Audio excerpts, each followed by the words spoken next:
Hey everyone, it's Lisa Purdy and I'm with you again. I'm reading through Genesis. I'm using the Amplified version of the Bible, so please listen along or grab yours and let's join in on chapter 37.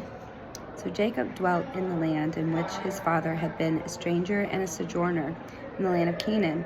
This is the history of the descendants of Jacob, and this is Jacob's line. Joseph, when he was 17 years old, was shepherding the flock when his brothers, the lad, was with the sons of Bela and Zilpah, his father's secondary wives, and Joseph brought to his father a bad report of them. Now Israel loved Joseph more than all his children because he was the son of his old age, and he made it a distinctive long tunic with sleeves. But when his brothers saw that their father loved Joseph more than all of his brothers, they hated him and could not say peace in a friendly greeting to him or speak peaceably to him. Now Joseph had a dream, and he told it to his brothers, and they hated him still more. And he said to them, "Listen now, and hear, I pray you, this dream that I have dreamed. We, brothers, were binding sheaves in the field, and behold, my sheaf arose and stood upright. And behold, your sheaves stood around about my sheaf and bowed down." His brothers said to him, "Shall you indeed reign over us? Or are you going to have us as your subjects and dominate us?" And they hated him all the more for his dreams and for what he said. But Joseph dreamed yet another dream and told it to his brothers also. He said, "See here, I have dreamed again. And behold, this time not only 11 stars, but also the sun and the moon bowed down and did reverence to me." And he told to his father as well as his brethren. But his father rebuked him and said, "What is the meaning of this dream that you have dreamed? Shall I and your mother and your brothers actually come to bow down ourselves to the earth and do homage to you?" Joseph's brothers envied him and were jealous of him, but his fathers observed the saying and pondered over it. Joseph's brothers went to shepherd and feed their father's flock near Shechem. Now one day Israel said to Joseph, "Do not your brothers shepherd my flock at Shechem? Come, and I will send you to them." And he said, "Here I am." And Jacob said to him, "Go, I pray you. See whether everything is all right with your brothers and with the flock. Then come back and bring me word." So he sent them out to Hebron Valley, and he came to Shechem. And a certain man found him, and behold, he had lost his way and was wandering in open country. The man asked him, "What are you trying to find?" And he said, "I am looking for my brothers. Tell me, I pray you, where are they pasturing our flocks?" But the man said, "They were here, but they have gone. I heard them say, 'Let us go to Dothan.'" And Joseph went after his brothers and found them in Dothan.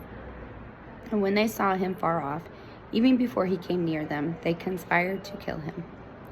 They said one to another, "See, here comes this dreamer and master of dreams. So come on now, let us kill him and throw his body into some pit. Then we will say to our father, 'Some wild and ferocious animal has devoured him,' and we shall see what will become of his dreams." Now Reuben heard it, and he delivered him out of their hands by saying, "Let us not kill him." And Reuben said to them, "Shed no blood, but cast him into this pit or well that is out here in the wilderness, and lay no hand on him." He was trying to get Joseph out of their hands in order to rescue him and deliver him again to his father. When Joseph had come to his brothers, they stripped him of his distinctive long garment, which he was wearing. When they took him and cast him into the well-like pit, which was empty, there was no water in it. Then they sat down to eat their lunch. When they looked up, behold, they saw a caravan of Ishmaelites, mixed Arabians, coming from Gilead, with their camels bearing gum of the styrax tree, balsam, and myrrh or ladanum, going on their way to carry them down to Egypt. And Judah said to his brothers, "What do we gain if we slay our brother or conceal his blood? Come, let us sell him to the Ishmaelites, the Midianites, these mixed Arabians who are approaching.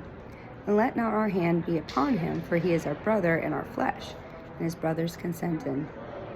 Then, as the Midianite and Ishmaelite merchants were passing by, the brothers pulled Joseph up and lifted him out of the well, and they sold him for 20 pieces of silver to the Ishmaelites, who took Joseph captive into Egypt. Then Reuben, who had not been there when the brothers plotted to sell the lad, returned to the pit, and behold, Joseph was not in the pit, and he rent his clothes. He rejoined the brothers and said, "The boy is not there, and where shall I go to hide from my father?" Then they took Joseph's distinctive long garment, killed a young goat, and dipped the garment in the blood. And they sent the garment to their father, saying, "We have found this. Examine and decide whether it's your son's tunic or not." He said, "My son's long garment. An evil wild beast has devoured him.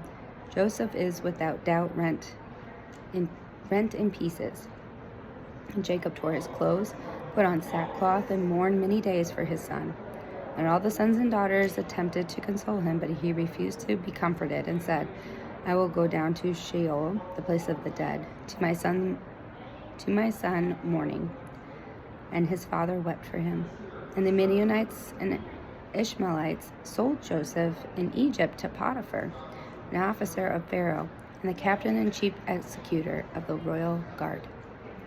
So, a couple of things here. First of all, many people talk about how Joseph did not have an understanding of how people saw him. He didn't realize that his brothers envied and were jealous of him and were angry with him. And so when he shares these dreams, even his father rebukes him, because these are not things that this environment was going to accept. Now, Joseph knew that these were important. He didn't know how this was going to come up or in which way. But he might have just been sharing them because they were interesting dreams. Who knows? But as we move on, Reuben does not want to have any harm happen to Joseph, despite the anger they seem to all have for him. And so he tries to figure out a plan of how he's going to rescue him, not knowing that they later sell their brother, and he can't do anything about it. Now it's done. So they had evil in their hearts when they did this. It's interesting that one of the items that these Ishmaelites carried was myrrh. That comes up later the wise men carry this when they come to see Jesus. He's also sold for 20 pieces of silver.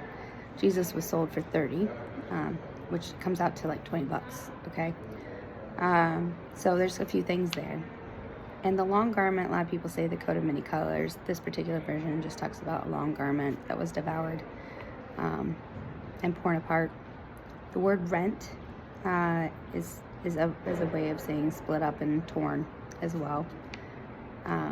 So now we're going to see how God brings all things to your good. And so Joseph in a very bad situation, but he remains loyal to God, and you're going to see how his story plays out, and how these dreams come to pass. So you guys have a great day. I hope this helps you be engaged in the Word, and that you have a desire to keep getting involved in it. Have a great day.